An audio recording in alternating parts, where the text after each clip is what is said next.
साजी India team computer institute में आपका स्वागत है। पिछले सेशन में हमने रिवर्स चार्ज मैकेनिज्म की पूरी जानकारी ली है। इस सेशन में हम देखने वाले हैं किस प्रकार से टैली में हम इन एंट्रीज को करने वाले हैं जो रिवर्स चार्ज मैकेनिज्म के साथ जुड़ी हुई है।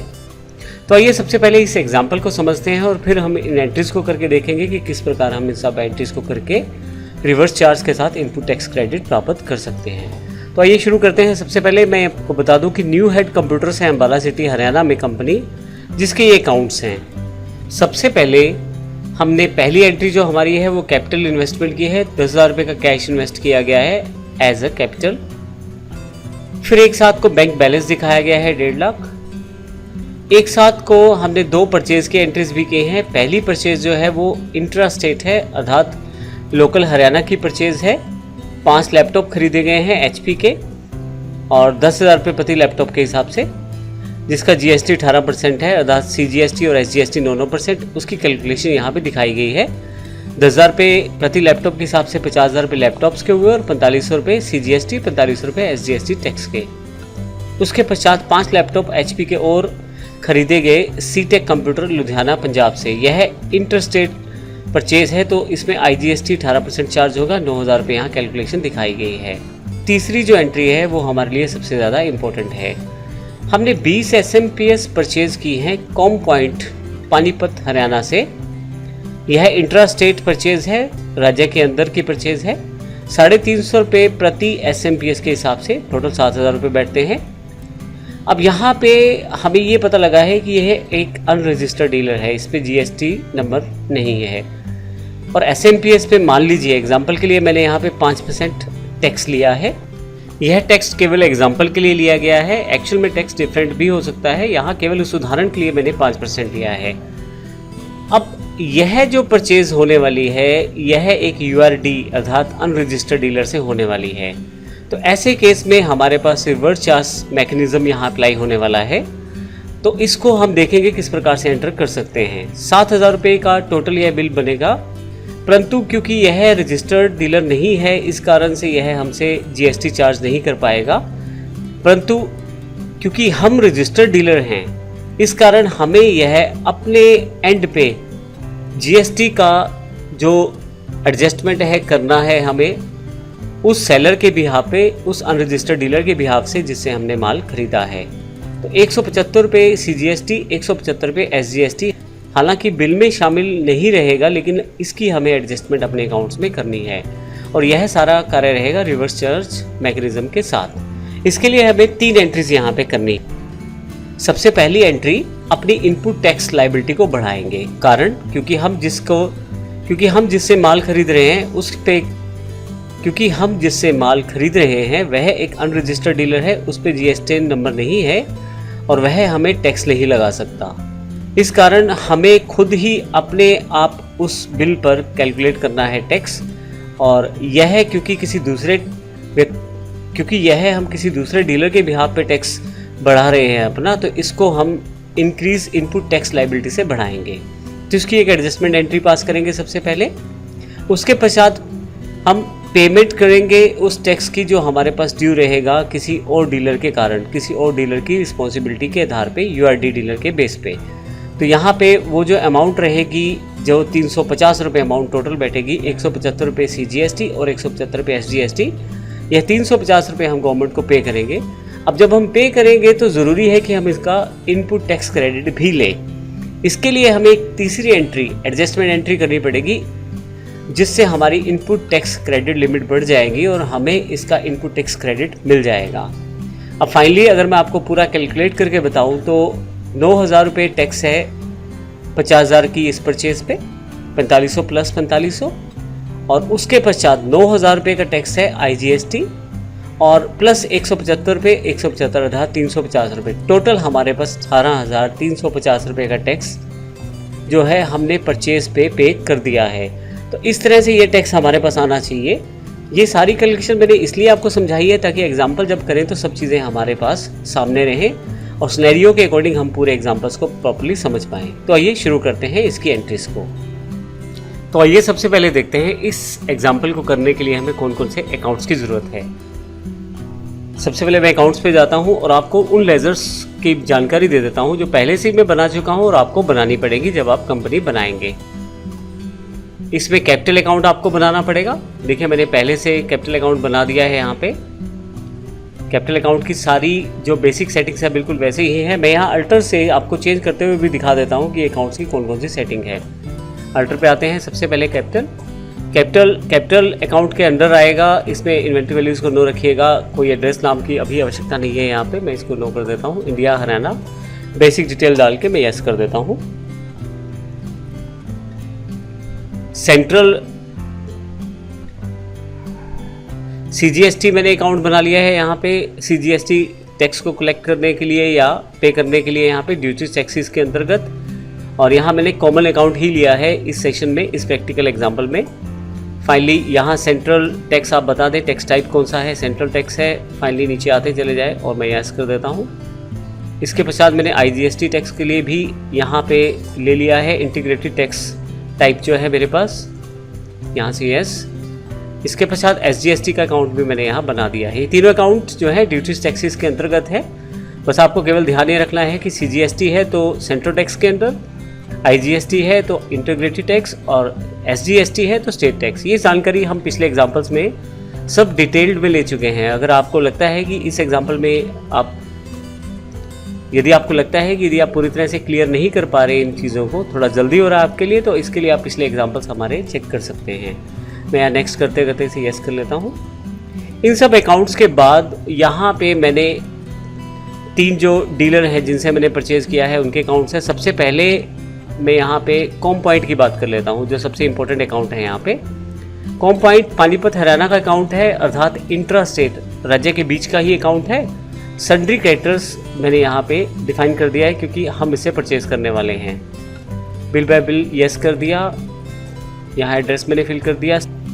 यहाँ से मैंने कंट्री और स्टेट को डिफाइन कर दिया है। पिन कोड खाली है क्योंकि यह GST रजिस्टर्ड डीलर नहीं है, अर्थात अनरजिस्टर्ड डीलर है। इस कारण से मैं यहाँ कोई भी GST डिटेल इसकी फिल नहीं करने जा रहा हूँ। मैं यस कर दूंगा इसे। अगले दोनों जो डीलर्स हैं वो GST रजिस्टर्ड है, यानी कि रजिस्टर्ड डीलर्स हैं। Creative computer Ambala. अब यहाँ पे देखिएगा, मैंने यहाँ पे अगर आपको दिखाऊं यस करके तो यहाँ पे इसकी इन्फॉर्मेशन यहाँ दिखाई दे रही है। रेगुलर डीलर है, मैंने इसका नंबर भी भर दिया है। अब एंटर करके इसको फाइनल करते हुए आगे आ सकते हैं। जबकि मैंने कॉम पॉइंट पानीपत हरियाणा बनाया था तो GST डिटेल्स को अल्टर नहीं किया था। ध्यान रखिएगा, आपको अल्टर नहीं करनी है डिटेल जब आप URD डीलर का अकाउंट बना रहे हैं। सीटेक लुधियाना है, पंजाब की पार्टी है, इंटरस्टेट पार्टी है। इसके लिए मैंने फिर से बेसिक सारी चीज़ों के बाद GST डिटेल के अंतर्गत मैंने यहाँ पे पंजाब का नंबर भी फिल कर दिया है, GST नंबर जो उसका है, और फाइनली यहाँ से यस करके नीचे आ जाता हूँ।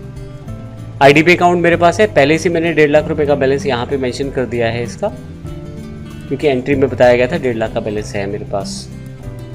इन सब के अलावा 3 अकाउंट और इम्पोर्टेंट हमने बनाए हैं जो तीनों के तीनों परचेज से रिलेटेड हैं। अब यहाँ पे मेरे पास 3 सबसे इम्पोर्टेंट अकाउंट परचेज के तीनों जो इस पूरे के पूरे सेशन में प्रयोग होने वाले हैं। सबसे पहले मैं आपको बात करता हूँ यहाँ परचेज फ्रॉम URD। मैंने अकाउंट बनाया है एक। परचेज फ्रॉम URD का मतलब है वो परचेज मैं इसमें स्टोर करने वाला हूँ, उन परचेज की एंट्रीज जो अनरजिस्टर्ड डीलर से होने वाली हैं। एंटर कर देता हूँ। हेड इसमें अंडर ये आएगा परचेज अकाउंट्स के, पहले से मैंने ले लिया है। इन्वेंट्री वैल्यू एक्सपेक्टेड यस है। GST एप्लीकेबल है, लेकिन यहाँ मैं अल्टर नहीं करूँगा डिटेल्स को, कोई भी टैक्स डिटेल्स नहीं भरने वाला। और आगे एंटर करते हुए गुड्स या सर्विसेज, क्योंकि हम गुड्स की बात कर रहे हैं तो गुड्स यहाँ ले लेता हूँ मैं, यहाँ यस करके अगले अकाउंट पे। फिर मेरे पास यहाँ परचेज इंटरस्टेट है, अदर स्टेट वाला अकाउंट है जिसमें मैं अपने राज्य से बाहर की सभी परचेजेस को स्टोर करने वाला हूँ। तो यहाँ देखें तो परचेज अकाउंट्स यहाँ पे है, इन्वेंट्री वैल्यू एक्सपेक्टेड है, एप्लीकेबल है GST, कहीं भी कुछ भी मैंने चेंजेस नहीं किया है। गुड्स में डील करने वाला हूँ और यहाँ पे उन परचेज को स्टोर करने वाला हूँ जो परचेज राज्य से बाहर की हैं। फाइनली यस कर देता हूँ इसे भी। इंट्रा लोकल हरियाणा परचेज मैंने अकाउंट अलग से बनाया है जिसमें हरियाणा की सभी परचेजेस को स्टोर करने वाला हूँ। अकाउंट्स बिल्कुल सेम है, फ़र्क सिर्फ मैंने आपको बता दिया, ऊपर नाम में फ़र्क डाला है अभी सिर्फ। फाइनली इन सब अकाउंट्स के अलावा एक अकाउंट हमारे पास और है, tax payable under reverse charge. ये अकाउंट मैंने पहले से ही बना दिया है। ये एक करंट एसेट का एडजस्टमेंट अकाउंट है। तो आप इसको पहले से बना के रख सकते हैं। जब भी आप रिवर्स चार्ज की एंट्री करेंगे तो एक एडजस्टमेंट अकाउंट आपको चाहिए होता है, वो मैंने पहले से बना लिया है। कैसे यूज़ करेंगे इसकी जानकारी अब आने वाले सेशन में लेंगे। ये करंट एसेट के अंतर्गत आएगा। नॉर्मल है ये अकाउंट, बेसिक इन्फॉर्मेशन आप भर दें इसमें और यहाँ येस करके मैं इसे फाइनलाइज कर देता हूँ। तो ये तो है हमारे सभी अकाउंट्स लेजर्स की बात। इसी तरह से मैंने यहाँ पे कुछ स्टॉक ग्रुप्स भी बनाए हैं और स्टॉक आइटम्स भी बनाए हैं। इसके लिए इन्वेंट्री इन्फो पे आ जाएं। स्टॉक ग्रुप में मैंने यहाँ पे अल्टर पे चला जाता हूँ दिखाने के लिए। लैपटॉप और पेरिफेरल्स के नाम से 2 ग्रुप हैं। लैपटॉप पे एंटर करता हूँ, प्राइमरी ग्रुप है ये। और यहाँ पे अगर आप अल्टर डिटेल करते हैं तो यहाँ पे आप फिल कर सकते हैं पूरी की पूरी टैक्स डिटेल को। तो यहाँ मैंने टैक्सेबल कर दिया है आइटम इंटीग्रेटेड टैक्स 18% अगर आपने यहाँ दे दिया, उसका अर्थ ये है कि जब CGST SGST चार्ज होगा तो 9% ऑटोमेटिकली ये उनमें शो करके दिखाएगा। अब यहाँ पे अगर आप और टैक्स रिलेटेड डिटेल देखना चाहते हैं तो इसके लिए आपको F12 अर्थात यहाँ पे नीचे दिया गया बटन प्रेस कर दें या F12 की प्रेस कर दें। आप कुछ इन्फॉर्मेशन और अगर आप चाहते हैं तो उसको यहाँ इंक्लूड कर सकते हैं। जैसे मैं सबसे लास्ट इन्फॉर्मेशन को यहाँ येस कर देता हूँ। अब देखिए मैंने केवल 18% भरा था। येस करने से फ़ायदा ये हुआ कॉन्फ़िगरेशन से कि हमारे पास सभी टैक्स डिटेल यहाँ ऑटोमेटिकली दिखाई देने लग गए। तो आपको केवल इंटीग्रेटेड टैक्स भरना है, सेंट्रल टैक्स और स्टेट टैक्स ऑटोमेटिकली वहाँ फिल हो जाएगा। एंटर कर देता हूँ इसे मैं और सेव कर लेता हूँ। पेरिफेरल्स में मैं आता हूँ, प्राइमरी है, quantity should quantities of item भी एडिट मैंने अभी नो कर दिया है। सेट अल्टर GST डिटेल, इसको भी अल्टर कर देता हूँ। इसमें मैंने 5% इंटीग्रेटेड टैक्स फिल किया है, तो सेंट्रल टैक्स और स्टेट टैक्स ऑटोमेटिकली 2.5% वहाँ पे आ जाएगा। ध्यान रखिएगा ये टैक्स एक्चुअल नहीं है, ये केवल एग्जांपल के लिए लिया गया है। एक्चुअल टैक्स के लिए आप इंटरनेट पे गूगल करके देखें कि कौन सा टैक्स किस प्रोडक्ट पे है, उस प्रोडक्ट पे वो टैक्स से आप एग्जांपल कर सकते हैं। फाइनली मैं इसे येस कर देता हूँ यहाँ पे। इसके अलावा भी मेरे पास स्टॉक आइटम्स बने हुए हैं, वहाँ आ जाते हैं। यहाँ मैं आपको स्टॉक आइटम्स दिखा देता हूँ। 3 तरह की प्रोडक्ट्स मेरे पास यहाँ अवेलेबल है आइटम्स में। डेल लैपटॉप्स हैं, कुछ भी अलग से मॉडिफिकेशन नहीं है। यूनिट्स एप्लीकेबल है, PCs GST एप्लीकेबल है। अल्टर डिटेल में यहाँ नहीं कर रहा क्योंकि प्राइमरी इनके जो ग्रुप है उसमें ही मैंने 18% स्टोर कर दिया था। तो यहाँ नहीं चेंज करूँगा तो कोई फ़र्क नहीं पड़ेगा। अगर आप चेंज करना चाहते हैं तो चेंज कर सकते हैं। उस केस में जो यहाँ रेट सेट करेंगे वो डेल लैपटॉप्स पे लागू होगा, ये ध्यान रखिएगा। और अगर आप चेंज नहीं करेंगे तो जो इसका ग्रुप हेड है अर्थात प्राइमरी ग्रुप है उसका टैक्स जो है वो इस पर एप्लीकेबल होगा। अभी मैं नो कर देता हूँ, चेंजेस कुछ नहीं करना, गुड्स है, एंटर करके यस। इसी तरह से HP लैपटॉप का मेरे पास एक स्टॉक आइटम है, इसमें यदि आप देखें इसमें भी GST एप्लीकेबल है, कुछ भी चेंज नहीं किया मैंने, यहाँ पे यस कर देता हूँ।